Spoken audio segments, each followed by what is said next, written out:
For the last few days, I've been taking a lot of heat over what I said about Lynette Hardaway, Diamond of Diamond and Silk, after she passed away, and everyone is thinking that I'm pissing on her memory, like I'm celebrating that she died. That is not true at all, and it's a lie, a straight up lie. I have never celebrated, nor will I ever celebrate Diamond's passing. But in my previous video, the video I'm talking about, obviously, I was not going to allow the MAGA, the right wing, the white supremacists, the quote unquote fans, a lot of them who happen to be white, try to whitewash what this woman has done to the African American community. And to help me illustrate that, I'm going to read you my explanation from an article from a blogger from wonking.com. The link is in the description. Now, this was written in 2019, but I think it needs to be reread now.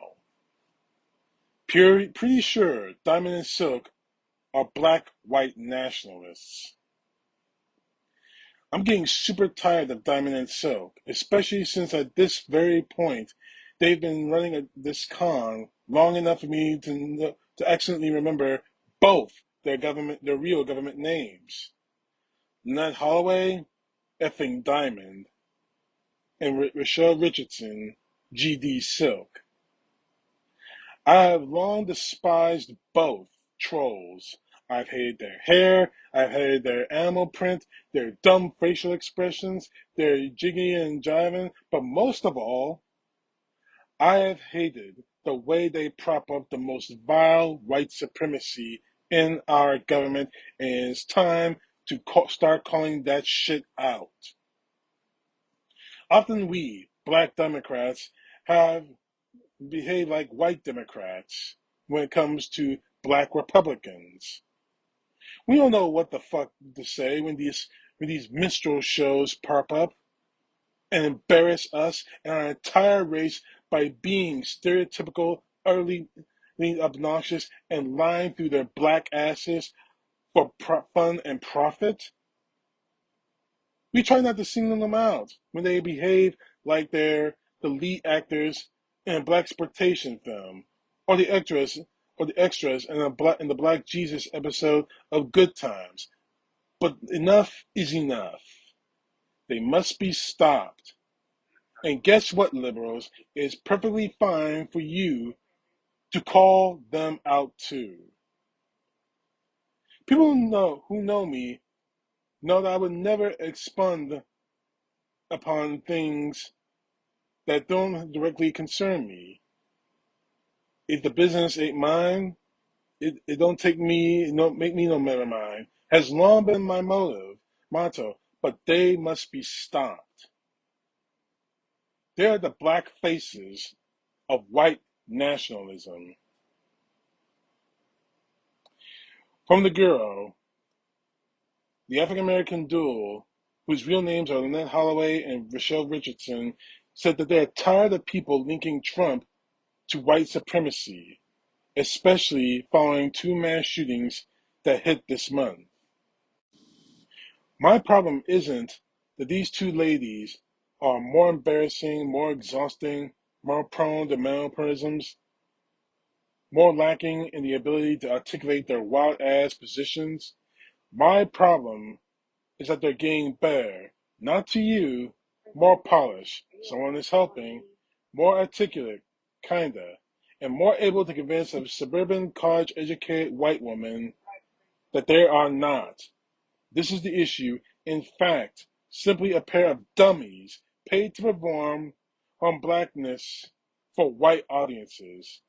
I ain't got the time for this. Here is some evidence that Pumpkin and Duncan are, are super close to being Steven from Django. But Wonder if Joe Biden have a little hot sauce in his pocket. You know, we hear these people calling our president white supremacy, but guess what? They represent the party that created white supremacy right here in the United States. That's right. That is so sad. And to demean and demonize the president of the United States, I don't have respect for any of them. That's and right. Who they need to look at is Joe Biden. That's right. Because he the one said he reached across the aisle to work with segregationists. He didn't have to reach far. And it's not going to be long before he tell us how he used to sit down and work with KKK members as well. That's right. And what's really funny is I see a lot more white people playing a race card more than black people. You know, as a black woman, I know what racism do look like, but it's really funny to me to see another white man call another white man a racist when they've never experienced racism. That's disgusting to me. Damn. See what they did there? They blended fact with fan fiction, reframed the narrative, and put the blame back on Democrats, while stubbornly remind folks that we as segregationists in our party, that we made deals with. They single out Joe Biden for his work with the remaining Dixiecrats, and suddenly Trump didn't look as racist as he did before. Or at least, he doesn't look racist by himself. Also, they're not solely speaking to white people anymore. They're speaking to me, and I don't like that. Trump has 2, perhaps 3 black friends besides Kanye, and he, I'm sure, counts Kim as one to boast his numbers. He has Kanye. He has the lady who is Mark Mellow's black friend. And Dumb and Dumber. And there's Ben Carson. That counts 5. 6 if Kim counts. She doesn't. Damn. Watch out, Eminem. Trump will be coming at you with a rap beef soon. Can we all just silently hate them for looking so dumb on purpose in a photograph? And obviously, this is Donald Trump's old tweet with sharing Diamond Silk's photo, calling them 2 great entertainers and, more importantly, 2 great people. Check out their show. Daily Mail has a few quotes from these bootleg Bobbsey twins. You know, we hear these people calling our president white supremacist, but guess what? They represent the party that created white supremacy right here in the United States. Hardaway, known as Diamond, told this to Fox Business Lou Dobbs Friday night. Well, way back when. Okay, Diamond, I've been nice about this, but I don't like you one bit. So I need you to go ahead, download a suffix table sometime today and stop fucking talking like you have got no damn sense. It's white supremacists. Is, like is in German. No idea how I know that. I don't have time to give you a full history lesson, but let me assure you that white supremacy predates either party that we have now. I have no idea who told you that dumb shit. My problem is people will believe her.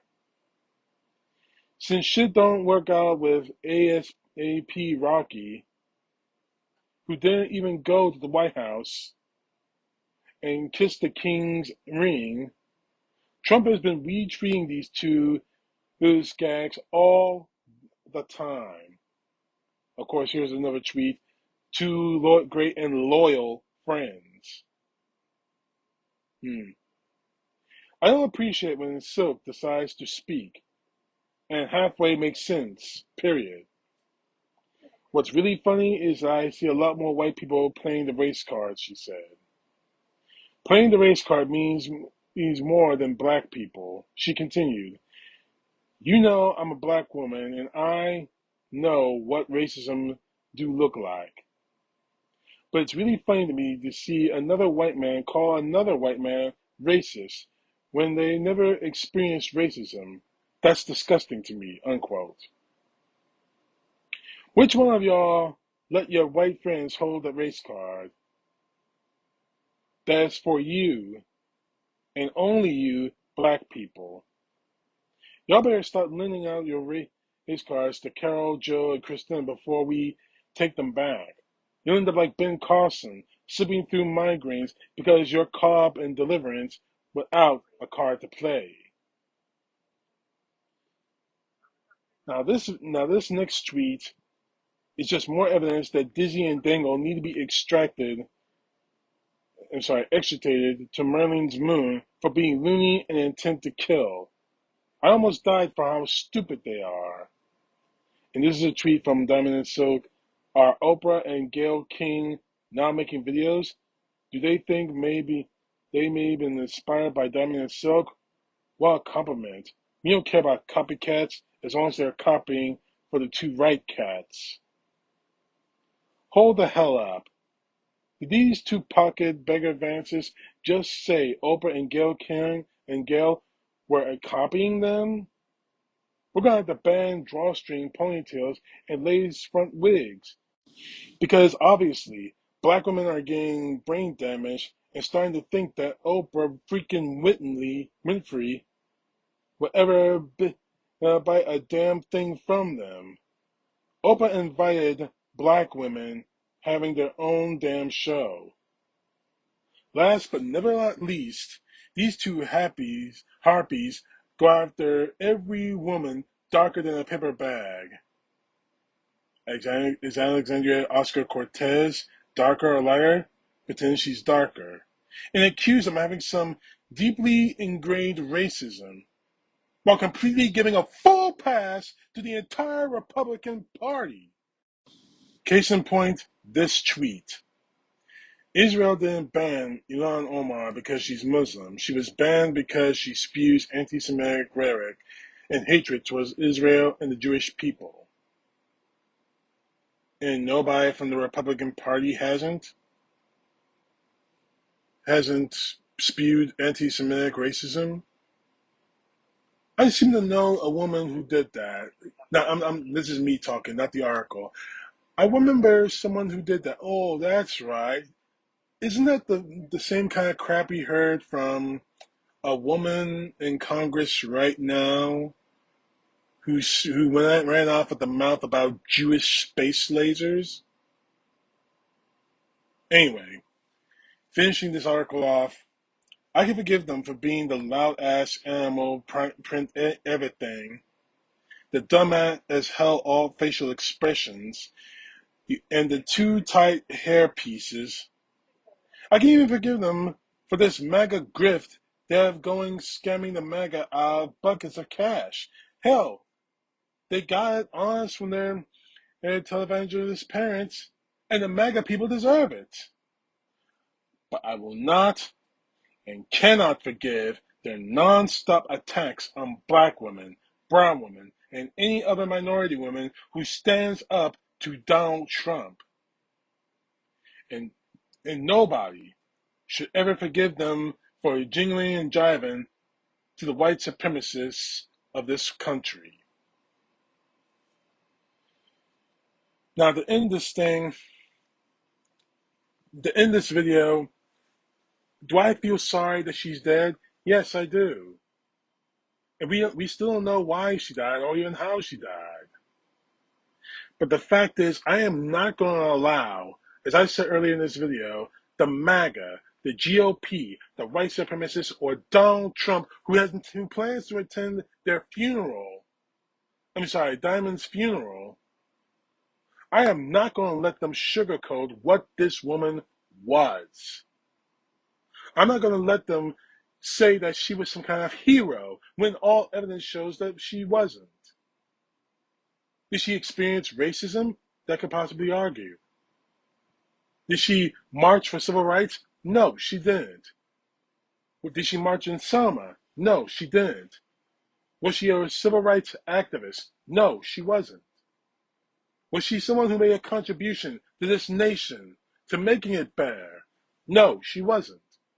All she was a minstrel show, her and Silk, when it comes to parading themselves in front of white supremacists in this country. justifying their their stereotypes against us, justifying their racism against us. Now, I'm sorry that she's dead. At what, 54 years old? At that age, she went before her time. She died before her time. But that's where my sympathy ends. I'm not going to remember her as some great woman. I'm going to remember her as the monster who sacrificed her black skin for Donald Trump, for people like Stephen King, for people like everyone on Fox News where she was employed. They gave her a show and they got knocked her off the air. For people who would burn this country to the ground, all for the sake of one person. She spread lies, not only about the coronavirus, but of the January 6th attack and the lies about the election. I am not going to sugarcoat this woman just because she's dead. That would do me the service, and that would do the people of my race a disservice. This woman wasn't some hero. This woman was a monster, and I will not, and that is what I will remember her as. Now call me what you want. Call it what you want.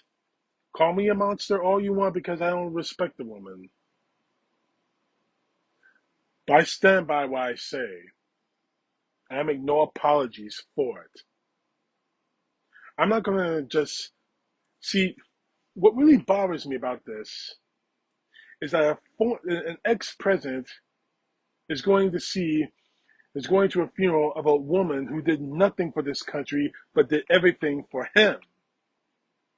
He'll make a 5-minute appearance and that's it. Where was all this? Where was all this when John Lewis passed away? And yeah, I'm going to throw his name out there. A man who literally put his money where his skull was. The reason I say that is because he marched in Selma. He was there on Bloody Sunday. He was beaten on Bloody Sunday. That is a hero that should be recognized by every president, former and past, former and present. But I didn't see you honor him, Trump. But you'll bend over backwards for a woman whose only claim to fame is that she was your friend. No, she wasn't even a friend. She was just one of your fans. She was one of your big mouth supporters. She did nothing for this country. But you're going to honor her anyway. That's pathetic. That is really pathetic. So, that's my explanation on why I did what I did on my previous video about Lynette Holloway. For the people who watch this video, please understand, as I said earlier, I didn't celebrate her death.